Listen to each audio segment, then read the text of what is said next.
똑같은 책 사도 각각 다 다르잖아요. 그게 사람이잖아요. 그죠? 오죽하면 10인 10색이라는 얘기가 있잖아요. 우리가 그 출판사에서 제공하는 동일한 컨텐츠를 구입할 수는 있어요. 내가 컨텐츠를 기획해서 만드는 건 아니니까. 그쵸? 그러다 보니까 우리 아이한테 딱 맞는다? 아니, 이거는 사실은 생각보다 쉽지 않아요.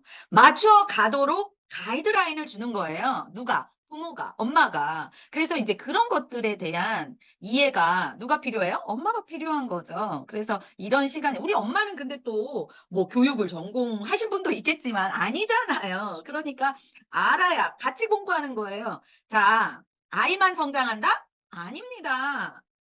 부모도 커가는 거예요. 아이의 성장과 더불어 부모도 우리는 평생 성장하는 존재입니다. 예, 인간의 아주 좋은 기능이죠.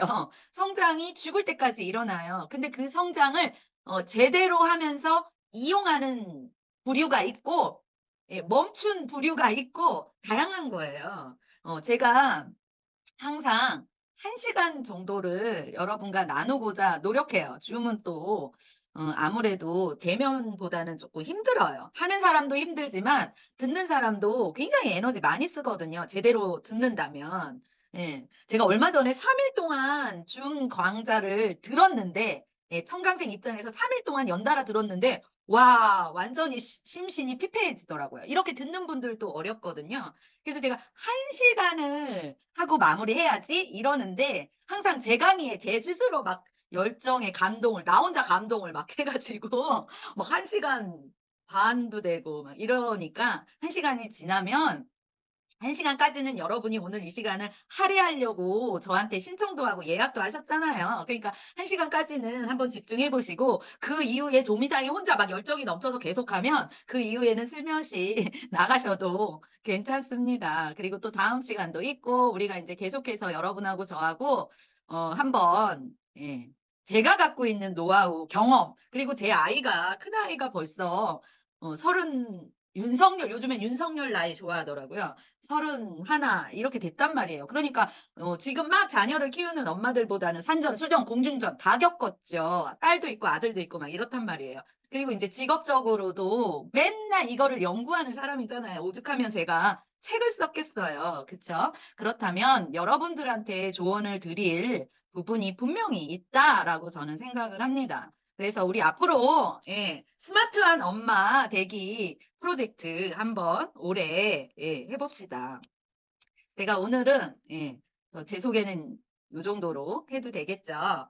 제가 오늘은 대주제를 책 읽기, 독서와 사고력이라는 주제를 잡았고, 부제를 과연 책을 읽으면, 예, 책의 기능이 있죠. 여러분이 알고 있는 책의 효능. 그죠? 예. 그런데 그중에 하나가 인제 이 키워드일 텐데 과연 진짜 책을 읽으면 사고력이 그냥 길러지냐는 거예요. 제가 여기서 '저절로 길러지는 거 맞아? 책을 읽기만 하면?' 이거 의문해 봐야 된다는 거예요. 예. 여러분이 어떤 물건을 살 때 누군가가 그 물건에 대해서 안내를 해 줘요. 그런데 나한테 제대로 된 정보와 인식이 있으면 그 안내를 구분할 수 있어요. 그런데 내가 맹목적인 경우가 있습니다. 내가 잘 모르면 맹목적이 될 수밖에, 그 안내자에게만 따라가는 거예요. 그 책도 절대 그렇게 읽으면 안 되거든요. 비판적 사고가 그래서 필요한 거죠. 그래서 제가 저의 책에도 제 의견에 동의와 비동의가 있어야 정상인 거죠. 그래서 제가 몇 년 전에 이 타이틀로 책을 써 가지고 제 책 중에서 가장 스테디셀러예요. 가장 많이 나갔던 책이 이 "인공지능 시대 최고의 교육은 독서다." 이 책이에요. 예, 지금까지도 이 책은 잘 팔리고 있어요. 자, 지금 말이 끊기시는 분이 계시면 다른 분은 괜찮으실 것 같은데 그쪽에 네트워크 상황일 가능성이 높아요. 그래서 왜 벽으로 좀 가로막혀 있거나 방에 있거나 이런 경우가 있습니다. 이게 우리가 화상 전화하는 거기 때문에 이 줌은, 예, 전화하는 거예요, 지금 우리가 화상으로. 그래서 그럴 거예요. 한번 이게 좀 열린 공간으로 가셔서 한번 다시 들어보시는 방법도 해 보시기 바랍니다. 아마 다른 분들은 괜찮으신지도 좀 한번 봐 주시고요. 그래서 이 책을 인제 다시 인제 개정판이 나와야 되는 시점이 된 거예요. 그래서 얼마 전에 이 책을 쭉 다시 인제 좀 수정할 부분이 있나 하고 쭉 봤는데 제가 제 책에 또 감동을 먹었잖아요. 어쩜 이렇게 할 얘기 다 썼냐. 아 저 쪼끔 이상하죠? 예. 이런 자기 효능감이 누구한테 필요해요? 여러분 자녀한테 무진장 필요해요. 자기 효능감. 예. 자, 좋은 엄마는 어떤 엄마냐? 우리가 이런 얘기 하잖아. 자녀의 기를 죽이는 엄마가 있고 엄마가 세서 엄마가 너무 똑똑해서 엄마가 너무 유능한 엄마는 자녀가 기가 죽을 수밖에 없어. 당연해요. 엄마를 못 따라갈 것 같거든. 우리 아빠 못 따라갈 것 같거든. 그래서 굉장히 자존감이 약해요. 그런데 진짜 똑똑하고 스마트한 엄마는 나의 똑똑함을 조금 조절할 줄 아는 엄마. 그래서 자녀의 자존감, 그걸 자기 효능감, 아이 입장에선 자기 효능감. 나 할 수 있어. 내가 조금 노력하면, 나는 이 정도 한 사람이야. 이런 것들. 그런 마음, 그런 동력. 예, 그게 이제 내면적인 동기부여가 되는 겁니다. 나는 이런 사람이니까. 예, 그게 굉장히 필요한 게 자기 효능감이에요. 그래서 여러분이 그 독서 부분에 대해서 사실은 제가 전집 관련한 업계에 무진장 오래 있었단 말이에요. 그래서 이 편집 쪽 기획, 예, 편집 쪽도 늘 같이 공유를 했고, 그리고 그것들을 분석을 해요. 이 전집의 장단점을. 그래서 이제 우리 어린이 서점 사장님들하고도 공유를 하고, 우리 어머님들이 책을 선택할 때 어떤 지점으로 선택을 해야 되는지. 저는 단행본 분야가 아니라 전집이 전공이에요. 그래서 인제 전집을 선택할 때의 요령들을 쓴 책이 바로 인제 이 책이었거든요. 그래서 그 주제 중에 오늘은 예, 책 그렇다고 예, "최고의 교육은 독서다."라고 주장은 했어, 저자가 지금. 그런데 이 코멘트를 잘 들어야 되는 거예요. 무조건 책만 읽었다고 해서 사고력 생기는 거 아니다라는 얘기를 오늘 하는 겁니다, 제가. 자, 여러분이 한번 채팅창에 올려 보실래요? 우리 아이가 지금 오늘 이 시간에 들어오신 엄마는 이미 독서에 관한 관심과 책 육아를 하시는 분이 들어왔지, 내 타이틀 보고 책하고 별로 관심 없는 엄마들 요즘 많아요. 전집이 뭔지도 모르는 엄마도 있어. 이렇게 세대가 바뀌면서. 그래서 이미 책 육아를 하고 계시는 분들이 대부분일 텐데, 여러분이 책을 사는 이유는 뭐예요? 전집 왜 삽니까? 예, 우리나라처럼 교육열이 높아서 전집이 이렇게 활발한 나라가 드물어요. 아동 전집이. 우리나라는 뭐 아동 단행본 시장도 열려 있지만 전집 시장이 훨씬 어린이 시장에서는 활발한 시장이고 아직도 책을 많이 사는 시장이거든요. 그러면 왜 아이가 책을 읽어야 된다고 생각하시나요? 엄마는 책을 왜 사나요, 대체? 여러 가지 효능이 있잖아요. 여러분이 알고 있는 거 한번 막 올려 보세요. 뭐 때문에 그중에 하나가 뭐 제가 먼저 말씀드리면 대표적으로 과거 이래 지금까지 책을 읽으면 배경 지식이 좋아져요. 굉장히 심플하면서 단순한 코멘트들이 있죠. 예. 책을 읽으면 배경 지식 좋아진대요. 저는 그 멘트에도 이의 제기를 하는 사람이에요. 문해력. 자, 문해력은 다른 말로 하면 읽고 이해하는 능력. 이에요. 예. 문제 해결력. 좋습니다. 그러면 우리는 이제 좀 스마트해지려고 노력하잖아요. 문제 해결 여기에서 이 어머님 한 걸음 더 나가 보세요. 오늘 한번 생각해 보세요. 문제 해결력이란 뭐지? 예. 어떤 문제 해결력을 기를 수 있을까? 책을 읽으면. 우리가 이제는 조금 더 그냥 문제 해결력? 문제 해결력이 뭔데요? 어디 문제집 푸는 능력? 여러 가지가 있단 말이에요. 문제 해결력이라는 키워드 속에도 굉장히 광범위하고 포괄적이란 말이죠. 그래서 우리가 조금씩 더 디테일. 자, 살아가는 데 겪어야 할 많은 사건들의 문제 해결력. 이걸 이제 조금 이제 구체적으로 나아가고 이게 과연 책이 해결할까? 예. 아마 그 책이 해결한다라는 이제 그 부분에는 이 답을 주신 엄마의 경험담이 분명히 있을 거예요. 자, 책은 다양한 세상과 만날 수 있는 통로. 야, 이 아주 좋은 얘기 하셨는데요. 그 책을 읽는 제가 주장하는 그 효능 중에 하나가 뭐냐면요.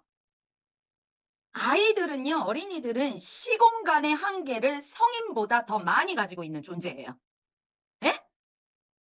아니 우리나라 같은 경우는 특히 더 그래. 약간 폐쇄적인 문화가 있기 때문에 혼자 여행 가는 문화가 최근에 생긴 문화고 20 대들도 인터넷 발달과 더불어 예 거의 어 저 같은 경우에도 예 결혼하기 전에 친구들이랑 여행을 가본 경험도 많이 없거든요. 결혼도 빨리 했지만.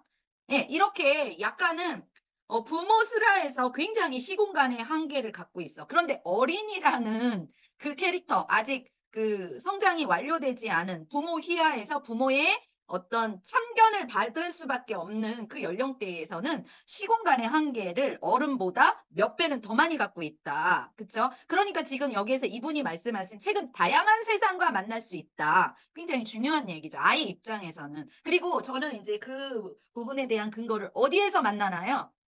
여러분 생각해 보세요. 어린이가 가장 편안하고 안정감을 느끼는 공간이 어딜까요? 어린이 입장에서. 시공간의 한계를 갖고 있는 이 아이 입장. 물론 어른도 그렇지만 어른은 굉장히 다양한 경험을 하기 때문에 집이죠. 맞습니다. 집이에요. 그러니까 아이 입장에서 생각해 봅시다. 우리가 보통 책을 읽기 시작하는 연령대가 빠르면 12개월부터 보편적으로는 3, 4세부터 거의 99% 책이 들어가요. 우리나라는. 그러면 그때 그 아이가 정서적으로 안정감을 느낄 수 있는 공간과 대상이 누굴까? 그 속에서 색이라는 매체가 어떤 역할을 하고 이 아이한테 어떤 자극과 환경을 주는 것일까? 이런 것들을 생각해 보는 거죠. 예. 뭐 누구는 데리고 나가서 체험을 한다. 누구는 함께 여행을 간다. 누구는 엄마가 환경이 돼서 엄마가 무엇인가 엄마표로 해 준다. 이런 많은 얘기를 하고 있지만은 사실은 아이한테 가장 안정적인 공간에서 가장 쉽고 가장 돈 안 드는 세계를 만날 수 있는 것이 책인 거예요. 그런데 오늘 이 시간 제가 책을 읽어야 하는 아이가 책을 읽어야 되는 효능과 효과 그리고 그 이유 중에 가장 본질적인 이유 하나를 말씀드려 볼게요. 그건 무엇이냐면 아이가 성장이 완료된 인간이 아니라 성장 중에 있다. 자, 제가 여기다 한자로 가운데 중을 빨간 글씨로 중요하다는 거예요. 중에 있다. 성장 중에 있다. 여러분, 성장 중이라는 거는 무엇을 얘기하는지를 보세요. 성장을 도와주는 누군가가 필요하고 성장에 필요한 요소들이 끊임없이 충족돼야 된다는 얘기예요. 자, 성장 중이다. 자, 우리 어른도 책을 읽었을 때의 효능이 무지막지 있죠. 그러나 어른은 책을 안 읽는다고 말을 못하거나 말이 안 트이거나 사고가 일반인을 따라가지 못하거나 사고가 더 좋아지지는 않아도 일정 수준의 성장이 전두엽 성장이 끝난 어른들은 달라요. 읽고 안 읽고의 차별성은 약간의 어린이가 성장 중에 있는 어린이와의 차별성과는 다르다는 거예요. 그러니까 모든 어린이는 누구는 책을 읽고 누구는 책을 안 읽고의 문제가 아니에요. 모든 어린이는 지금 성장하고 있어요. 지금 여러분 자녀는 성장하고 있어요. 오늘 그 들어오신 분들을 제가 연령을 좀 받았잖아요. 예, 설문조사로. 굉장히 그 초등 고학년도 있고 조금 더 큰 아이들도 있고 어린아이들도 있고 되게 이렇게 스펙트럼이 넓었는데 지금 여러분의 자녀는 제가 아까 화두에서 "인간은 평생 성장한다."라고 말씀드렸지만 특히 어린이의 성장은 굉장히 광폭적인 증폭돼 있는 시기란 말이에요, 성장이. 그러니까 무지막지 영양소가 필요하죠. 이 영양소라는 거는 몸과 마음과 지력과 체력의 모든 거를 얘기하는 겁니다. 그런데 이제 대부분의 우리 사람들은 보이는 거에 치중하게 돼 있으니까 5대 영양소, 탄수화물, 지방, 단백질 이런 것들은 엄청 신경 쓰는데 지력에도 영양소가 필요한 거예요. 심력에도 영양소가 필요한 겁니다. 그래서 체력만 아니에요. 체력, 지력, 심력 이게 총체적으로 필요한 성장 중에 있다라는 얘기예요. 그런데 이 성장 중에 있는 여러 요소 중에 책을 읽는 그 키워드, 성장시켜야 되는 키워드가 바로 뭐냐면 인간을 인간답게 하는, 인간을 인간답게, 인간을 다른 동물과 구분시키는 사고력이에요.